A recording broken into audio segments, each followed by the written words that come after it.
Once upon a time, I was going to my grandmother's house, and then the troll exploded. Is your curiosity piqued? Probably. Is that the beginning of a good story? Likely not. The art of taking a personal, real story and braiding it with a folk tale or a fairy tale is a nuanced experience, and it's one I love having over and over and over. There is a power that comes from the triangulation of the audience, a folk tale, and a fairy tale, and a personal narrative. That triangle unlocks new connections. You see, sometimes adults have a hard time getting lost in the imagination of a folk or a fairy tale.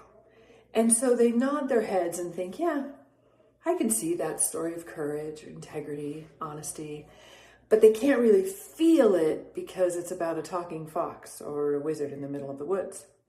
Likewise, sometimes adults can listen to a personal narrative and feel it deeply because that's real and it's real people, but they can't really apply it to themselves because it's about that storyteller on stage.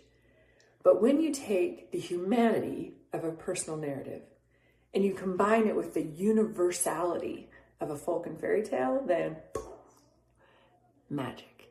But you have to do it carefully. You have to take the audience with you, not spoon feed it to them, but also you want them curious, never confused. So, come with me.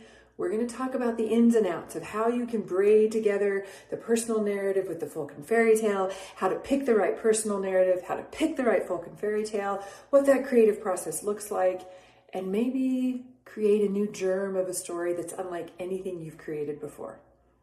Come along. It's going to be a fantastic journey.